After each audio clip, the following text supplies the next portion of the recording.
அப்படி வாழ்றாங்க வீட்லயே உள்ள வாழ் நல்ல நிம்மதியாகவும் இல்லை, நல்ல நிம்மதியும் இல்லை, நல்ல வாழ்க்கையும் இல்லை.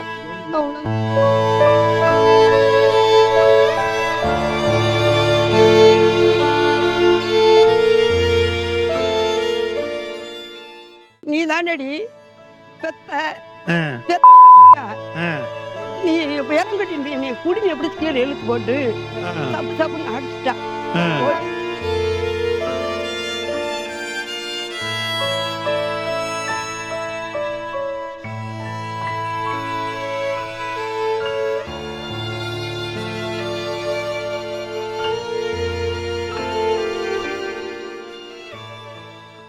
குடிச்சாக்கா ரொம்ப பின் காலத்தில் ரொம்ப துயரம் வரும். இப்போ குடும்பமும் சந்தோஷம் இல்லாமல் இருக்கும் சார். நல்லா இருக்கும் சார். இந்த குடும்பம் குடிக்கிறவங்க குடும்பம் என்னைக்குமே கெட்டுத்தே இருக்கும். அடுத்த எந்த மாதிரி கெட்டு போயிருக்குன்னா நீ நான் ஒருத்தருக்கு நல்லா சந்தோஷமா இருக்கவங்களும் சந்தோஷம் இல்லாமல் இருப்பாங்க. சிரமம் என்ன சிரமம்னாக்கா இப்போ குடிக்கிறதுல ஏன் குடிச்சிட்டு வாங்கன்னு வீட்டில் கேட்பாங்க, புள்ள ஊட்டி கேட்குங்க.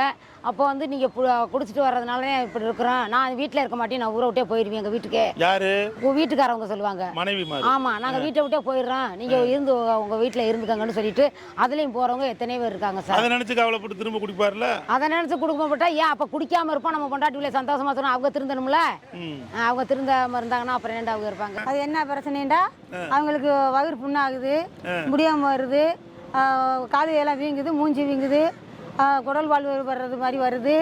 குடிக்காமல் நம்மளே மென்டல் மாதிரி பேசுகிறாங்க, சண்டை வருது குடும்பத்தில், அடிக்க வராங்க, அவள் வந்து ஹாஸ்பிட்டலில் சேர்க்குறாங்க. அதை வந்து நம்ம சண்டைக்கு நமக்கு காட்டோம்னா அடிக்க வராங்க. ஏன்டா வெட்டி பயில குடிக்கிறீங்க, பொண்டாட்டி உள்ள ஊரம் கட்டடத்து வேலைக்கு போனால் சம்பளம், கஞ்சி கொத்தனார் வேலைக்கு போனால் சம்பளம், நீங்கள் கொடுத்துட்டு வரோம் வேலை வாக்க ஏன்டி அப்படி தாண்டி கொடுப்பேன், நான் அப்படி தான் இருப்பேன், இருந்தாருல நீங்கள் போய் விட்டு பண்ணுறேன்.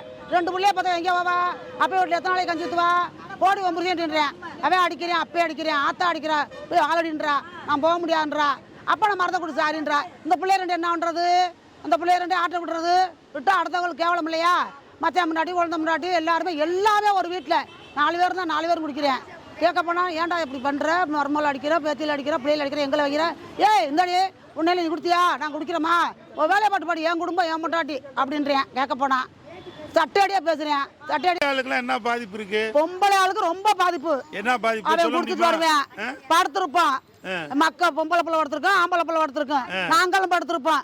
நாங்கன்னு கண்டானா மக்கள் கண்டானா, நாங்கன்னு கண்டானா பொம்பளை பிள்ளைன்னு கண்டானா, அது தப்பு தானே. பாதிப்பு ரொம்ப பாதிப்பு எங்களுக்கு. என்ன மாதிரி பாதிப்பு, 1000 ரூபா சம்பாரிச்சுட்டு வந்தா 200 300 தான் கொடுக்குறாங்க. நீ 1000 ரூபா சம்பாதிச்சா, நான் ஒரு 500 ரூபா சம்பாரிச்சா 500 ரூபா செலவழிச்சுட்டு 1000 ரூபாய் மிச்சப்படுத்தலாம். ஆணொன்னு பொண்ணொன்னு பெற்று வச்சுக்கிறேன். அந்த பொம்பளை பிள்ளைகளுக்கு சும்மா கட்டி போகிறது, மேரேஜ் பண்ணி போகிறதுக்கு செலவாகும், சும்மா காதல் பண்ணி போகிறதுக்கு அவங்க வாரம் போயிடுறாங்க. அம்மா நினைச்சவன கூட்டிட்டு போக வேண்டியதேன். அப்படி போயிட்டு அம்மளுக்கு தானே கேவலம். பொருளாதார கஷ்டம் வரும்போது குடும்ப சூழ்நிலை மாறுது, பிள்ளைகளோட மனநிலை மாறுது, எங்களுக்கே மணல் மாறுது, மனசே மாறுது. என்ன வேணா நம்மளுக்கு புருஷன் அப்படின்ற எங்களுக்கே மாறும்ல, கூடாது. குடிச்சாலும் கூட கொஞ்சம் லைட்டா குடிச்சிட்டு வா, ரொம்ப எல்லாம் குடிக்க வேணாம். அளவுக்கு மேல அமிர்தம் நன்சு. நிதானம்லாம் படுக்கிறேன், வேட்டிலாம் படுக்கிறேன், சட்டையெல்லாம் படுக்க, அப்புறம் ரொம்ப அம்மாளுக்கு அசிங்கமா இருக்குல்ல. அப்போ புருஷன் நல்லா வச்சுக்கிறாப்புல, என்னத்தான் நல்லா வச்சுக்கிறாப்புல, எங்களுக்கு கஷ்டமா தான் இருக்கும். பிள்ளைகளை வளர்க்க முடியல, அது ஒன்றும் முடியல, இது ஒன்று, நாங்கள் போனாதான் வேலை தான் கஞ்சி, இன்னைக்கெல்லாம் ஒரு மொழி செய்ய முடியல, இன்னைக்கெல்லாம் சொந்தக்காரங்க செய்கிறாங்க, அவங்களுக்கு செய்யணும், இதை செய்யணும், நல்லது கிட்ட செய்யணும்னு ஆசை வருது. கொண்டா கொடுத்தா தான் செய்ய முடியும். குடும்பத்துக்கு எல்லாருக்குமே எல்லாருக்குமே மாமனார் மாமியா இருக்கிற பிள்ளைகள், கட்டி கொடுக்காத பிள்ளைகள், கல்யாணம் பண்ண மாப்பிள்ளைகளுக்கு திருப்பியா ஓமையும் குடிக்கிறேன், நானும் குடிப்பேன்றியா. பெத்த தாய்களுக்கு பிள்ளைகளுக்கு நிம்மதியா படிக்க முடியல, நிம்மதியா ஸ்கூலுக்கு போக முடியல, நிம்மதியான சாப்பாடு சாப்பிட முடியல, அவ்வளவு சூழ்நிலை அப்படி வாழ்றாங்க வீட்லயே உள்ள வாழ். நல்ல நிம்மதியாகவும் இல்லை, நல்ல வாழ்க்கையும் கிடைக்கல, நல்ல நிம்மதியும் இல்லை, நல்ல வாழ்க்கையும் இல்லை. அவ்வளவு கஷ்டப்பட்டு தானே உழைச்சு சாப்பிட்டுக்கிட்டு உட்காந்து வாழ்றாங்க. அப்படியே சாமியை கும்பிடுங்க, சாமியை தான் கும்பிட்டுக்கிட்டு இருக்கோம். சாமியை கும்பிடுங்க. எல்லாருமே யாருமே குடிக்க கூடாது நாட்டுல. ஒரு வீட்லயும் ஒரு நாட்டிலையும் ஒரு வீட்லயும் குடிக்காம குடிமகன் இருந்தான்னா அந்த குடும்பம் ஓகோன்னு வரும். குடிச்சிட்டு இருக்கவங்க வீடு வந்து என்னைக்குமே தரமட்டமாக தான் உட்காந்துருக்கு. 4 பேர் போல நல்லா சேலை கட்ட முடியாது, 4 பேருக்கும் போக முடியாது, வர முடியாது, பிள்ளைகளும் நல்லபடியாக வாழ முடியாது. அவ்வளவு கஷ்டம். அந்த கஷ்டத்தை எல்லாம் யார் தர்றது? ஆண்கள் தானே கொடுக்குது. குடிக்கிறவங்க தான் கொடுக்குறாங்க. நம்ம பிள்ளைய கட்டி கொடுக்குறோம். கட்டி கொடுத்து அந்த பிள்ளை நல்லா இருக்கும், நல்லா வாழும், 4 இடத்துக்கு போகும், நல்ல பேர் வாங்கணும்னு தான் கட்டி கொடுக்குறோம். எல்லாத்தையும் தின்னுட்டு ஒண்ணுமே இல்லாம நீ உழைச்சி நீயா சாப்பிடும் போது அவளுக்கு எவ்வளவு கஷ்டமா இருக்கும். இந்த பெத்தவங்களுக்கும் கஷ்டம். அந்த நம்ம பெத்த பிள்ளைகளுக்கு ரொம்ப கஷ்டம். நிம்மதியாக பள்ளிக்கூடம் போக முடியாது, ஸ்கூலில் படிக்க முடியாது, செய்ய முடியாது. இந்த வாழ்க்கையெல்லாம் அவங்க வாழ்றாங்க இந்த வயசுலயே. அப்போ யார் திருந்தணும்? பசங்க தான் திரும்பி வாழணும். கண்டிப்பா அவங்க திருந்தலைன்னா நீங்க சொல்றத கேட்டு நிறைய பேர் திருந்துறதுக்கு வாய்ப்பு அப்படி இந்த வீட்டுல ஆண் திருந்தலைன்னா பெண்ணால எந்த குறையுமே இல்லை.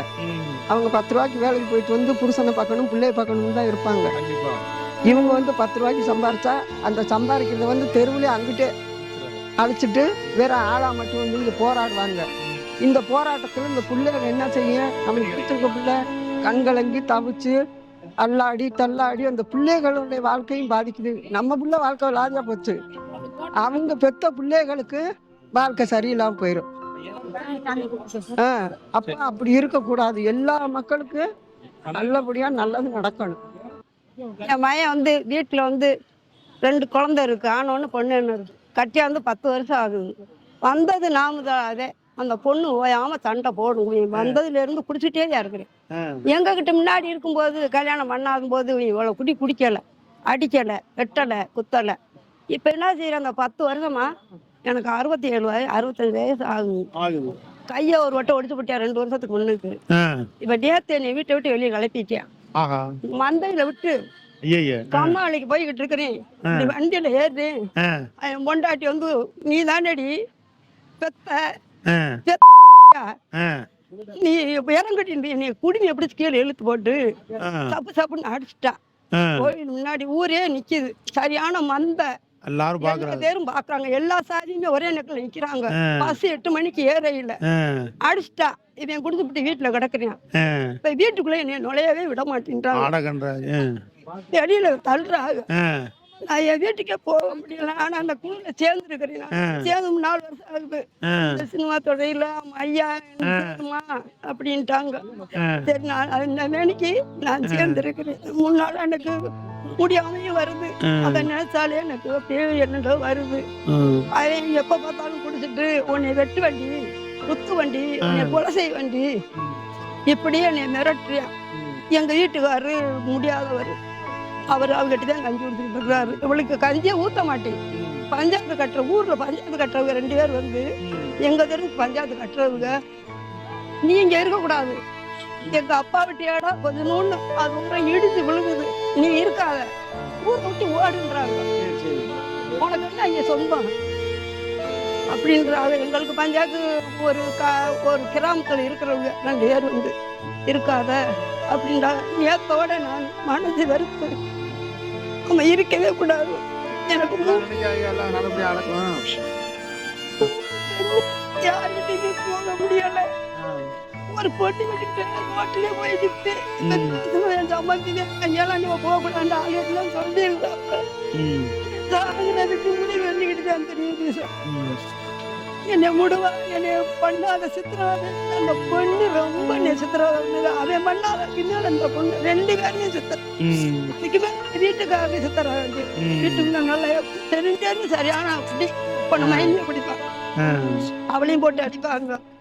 அவ என்னை அறமுடி அழகா அடிக்க என்னை அறால் ஆயிட்டாங்க. ஆனா தண்ணி இருந்தேன் சார். இதெல்லாம் நல்ல சாமியை கும்பிடுங்க. கோயிலுக்கு தானே போயிட்டு வரீங்க. கோயில் ஏறி இறங்குறேன் சார். நல்லா நடிகை நடக்கும். அவர் திருந்தி மாறி வந்துட்டாருன்னா என் பேரே மகாலிங்கம். மகாலிங்கம் கோயில் ஏறி இறங்குறேன். யாருமே இறங்க முடியாதான்னு 50 வருஷம் பண்ணி ஏறி இறங்கிருக்கீங்க. இப்போ இந்த அம்மா பார்த்தீங்கன்னா ரொம்ப அந்த அளவுக்கு வேதனை கவலைப்படுது. இப்போ என்ன அப்படின்னா, அந்த தம்பிக்கு ஒரு விருப்பம் இருந்தது அப்படின்னா கண்டிப்பான முறையில் அதை அவர் அந்த பழக்கத்துலேருந்து வெளியே வர்றதுக்கு உண்டான எல்லா வேலைகளையுமே செய்வோம். நம்மளும் அதுக்கான முயற்சிகளை எடுப்போம். என்னம்மா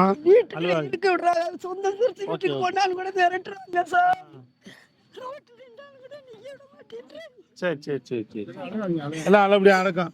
இந்த மாதிரி மது பழக்கத்துக்கு அடிக்ட் ஆனவங்களுக்கு ஃபேமிலியில் இவ்வளோ கஷ்டம் இருக்குது. அது எல்லாம் தெரியாம தான் அதில் தொடர்ந்து அவங்க வந்து குடியை கண்டினியூ பண்ணிட்டு இருக்காங்க. இந்த குடியிலிருந்து வெளியே வரணும் அப்படின்னா இலவசமாக உங்களுக்கு ஏதாவது நாங்கள் உதவி செய்யறதுக்கு தயாராக இருக்கோம். இதை பற்றி ஒன்றும் இல்லை, உங்களுக்கு தேவை வந்து விருப்பம். இந்த விருப்பம் இருந்துட்டா போதும். அந்த விருப்பம் உள்ள நபர்கள் யாராக இருந்தாலும் அவங்கள அதுலேருந்து வெளியே கொண்டு வரதுக்கு நாங்கள் உதவி செய்வோம். அதுக்கு உண்டான நம்பர் வந்து கீழே அந்த டிஸ்கிரிப்ஷனில் போட்டிருக்கோம், அதை நீங்கள் பாருங்கள். சப்போஸ் விருப்பம் இல்லை அவங்கள என்ன பண்ணுறது அப்படின்ற மாதிரி கேட்டிங்கன்னா அதுக்கும் வழி இருக்குது, நாங்கள் சொல்கிறோம். அதுபடி நீங்கள் செயல்படுத்தி கொண்டு போய்க்கலாம். அதுக்கு ஒரு சின்ன சின்ன அந்த மெடிக்கல் சப்போர்ட்டு இதெல்லாம் தேவைப்படும். அதெல்லாம் அவங்க சரி பண்ணிட்டீங்கன்னா அவங்களுக்கும் அந்த விருப்பம் வந்துடும். அந்த விருப்பம் வர வைக்கிறதுக்கு உண்டான சின்ன சின்ன செலவுகளை பண்ணுறோம்னா அதையும் நம்ம செஞ்சு கொண்டு வரதுக்கு தயாராக இருக்கும். மொத்தத்தில் குடியிலேருந்து வெளியே வந்துட்டோம் அப்படின்னா ஒரு நல்ல ஒரு மகிழ்ச்சியான ஒரு வாழ்க்கை இருக்கும். இந்த மாதிரி அம்மாங்கள் வந்து கண்கலங்கி அழுக வேண்டிய ஒரு சூழ்நிலை இருக்காது. தாய்மார்களுக்கு ரொம்ப கஷ்டப்படுறாங்க. குடிக்கிற நபர்கள் கஷ்டப்படுறத காட்டிலும் அதில் பாதிக்கப்பட்ட அந்த மனைவிமார்கள், அவங்க குழந்தைகள், அவங்க தாய்மார்கள் வேதனை, இதுதான் ஒரு பெரிய கஷ்டமா இருக்கு. இதை ஒரு நிமிஷம் அவங்க உணர்ந்துட்டாங்கன்னா சரியா வந்துடுவாங்க.